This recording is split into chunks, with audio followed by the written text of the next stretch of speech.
NCF کی اپنی کیا خاص باتیں ہیں، کیا خصوصیات ہیں؟ اس کی چند اہم خصوصیات یہ ہیں: سرگرمیوں پر مبنی تعلیم، ایکٹیویٹی بیسڈ لرننگ پر بہت زور ہے، کثیر الشعبہ جاتی نقطہ نظر، ملٹی ڈسپلنری اپروچ ہے، نصاب میں مقامی چیزوں یعنی لوکلائزڈ کانٹینٹ اور ثقافت کو شامل کرنے کی بات ہے، مسلسل اور جامع تشخیص کنٹینیوس اینڈ کمپریہنسو اسیسمنٹ ہے، اور پورے نظام میں لچک فلیکسیبلٹی ہے۔ چلیں اب ذرا NEP 2020 اور NCF کے فرق کو اور واضح کرنے کے لیے ان کا ایک مختصر سا موازنہ کر لیتے ہیں تاکہ کوئی الجھن نہ رہے۔ ضرور، چند بنیادی فرق یوں سمجھ لیں۔ پہلا نوعیت کا فرق ہے۔ NEP ایک قومی پالیسی ہے، ایک ویژن ہے۔ NCF ایک نصابی فریم ورک ہے جو اس پالیسی کو عمل میں لانے کے لیے رہنما اصول دیتا ہے۔ ٹھیک ہے۔ دوسرا دائرہ کار ہے۔ NEP تعلیم کے تمام مراحل مطلب ECC سے لے کر اعلیٰ تعلیم تک سب کا احاطہ کرتی ہے۔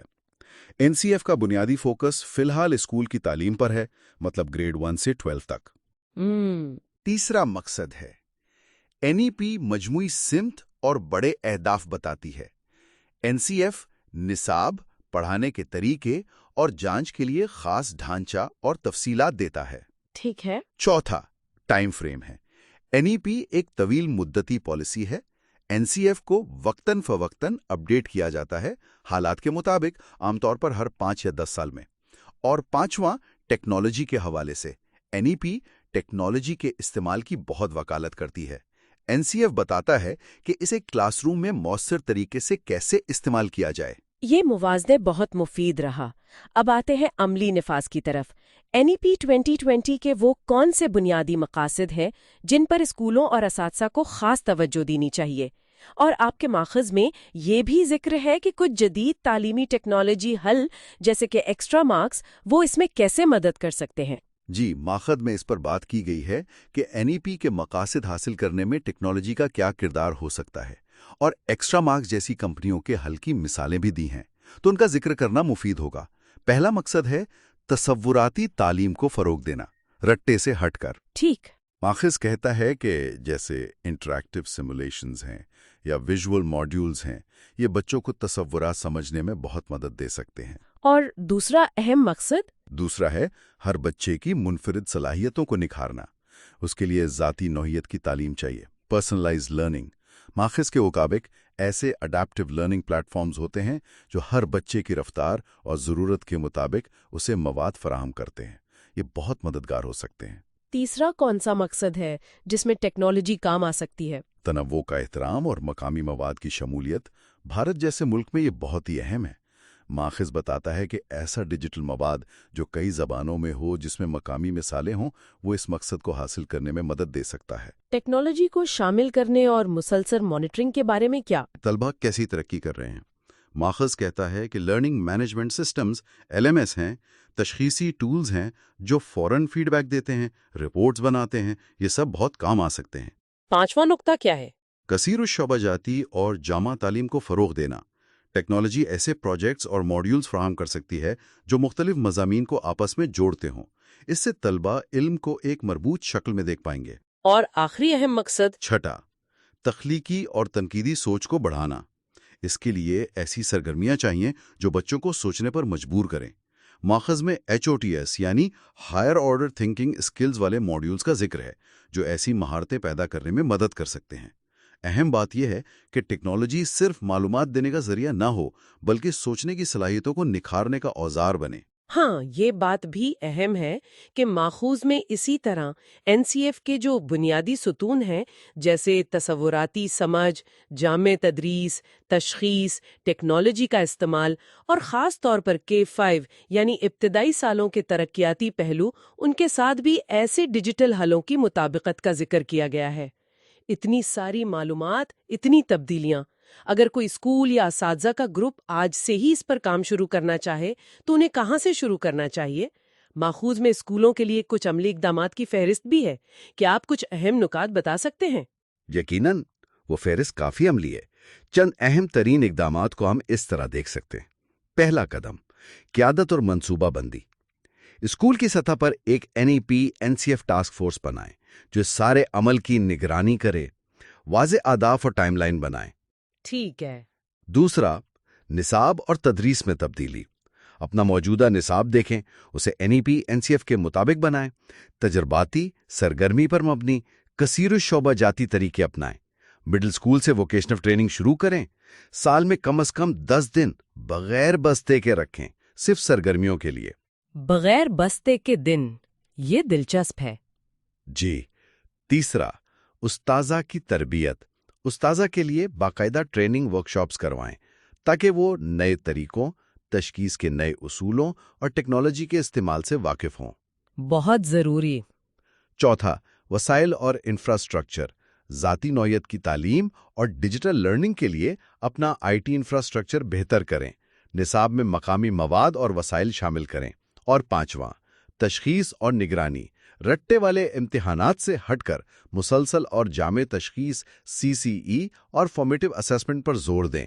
ماخذ کہتا ہے کہ ڈیجیٹل ٹول سے مدد لیں، ہم مرتبہ سیکھنے یعنی پیئر لرننگ کی حوصلہ افزائی کریں اور مسلسل دیکھتے رہیں کہ کام کیسا چل رہا ہے اور ضرورت کے مطابق تبدیلیاں کریں۔ تو خلاصہ کلام یہ ہے کہ NEP 2020 اور NCF یہ صرف پالیسی کے کاغذات نہیں ہیں، یہ بھارت میں تعلیم کا پورا نقشہ بدلنے کا ایک موقع ہے۔ اسے زیادہ بامانی بنانے کا، طالب علم کو مرکز میں لانے کا، زیادہ عملی بنانے کا اور مستقبل کے لیے تیار کرنے کا موقع۔ بالکل، اور یہ بات بار بار کہنی چاہیے کہ اس بڑی تبدیلی کے دل میں، اس کے مرکز میں استاد اور اسکول ہیں۔ تصوراتی سمجھ کو اپنانا، مختلف مضامین کو جوڑ کر دیکھنا، عملی مہارتوں کو اہمیت دینا اور نئی ٹیکنالوجی کا صحیح استعمال کرنا، یہ سب نہ صرف پالیسی کی کامیابی کے لیے ضروری ہے بلکہ یہ ہمارے بچوں کو ایک بہتر اور زیادہ بھرپور تعلیمی تجربہ دینے کی چابی بھی ہے۔ اس میں تو کوئی شک نہیں کہ اتنے بڑے پیمانے پر تبدیلیاں لانا آسان نہیں ہوگا۔ بہت سے چیلنجز ہوں گے، وسائل کی کمی ہو سکتی ہے، اساتذہ کی تربیت ایک بڑا کام ہے، پرانی سوچ کو بدلنا، یہ سب حقیقی مسئلے ہیں۔ لیکن یہ ایک غیر معمولی موقع بھی ہے کہ ہم اپنی آنے والی نسلوں کی قسمت بدلیں اور اپنے تعلیمی نظام کو دنیا کے بہترین نظاموں میں شامل کریں۔ اور آخر میں ایک سوچنے کی بات، جس کا اشارہ ماخذ میں بھی ملتا ہے۔ NEP 2020 کا ایک اہم مقصد یہ ہے کہ طلباء میں اپنی بھارتی شناخت اور ثقافت پر فخر پیدا ہو، لیکن ساتھ ہی انہیں 21ویں صدی کا ایک ذمہ دار اور قابل عالمی شہری بھی بنانا ہے۔ یہ ایک دلچسپ تضاد سا لگتا ہے۔ ہاں، تو سوال یہ پیدا ہوتا ہے کہ بھارت جیسا متنوع ملک اپنے تعلیمی نظام میں یعنی نصاب میں، پڑھانے کے طریقوں میں، امتحانات میں، ان دو مقاصد میں مؤثر طریقے سے توازن کیسے قائم کر سکتا ہے؟ مطلب اپنی جڑوں سے بھی مضبوطی سے جڑے رہنا اور ساتھ ہی عالمی سطح پر سوچنا اور مقابلہ کرنا۔ شاید اسی نازک توازن کو کامیابی سے حاصل کرنا ہی ان اصلاحات کی اصل کامیابی کا پیمانہ ہوگا۔ واقعی یہ ایک بہت اہم اور گہرا سوال ہے جس پہ سوچتے رہنا چاہیے۔ اس تفصیلی گفتگو کے لیے آپ کا بہت شکریہ۔ امید ہے کہ NEP 2020 اور NCF پر یہ تجزیہ ہمارے سننے والوں کے لیے معلوماتی اور مفید رہا ہوگا۔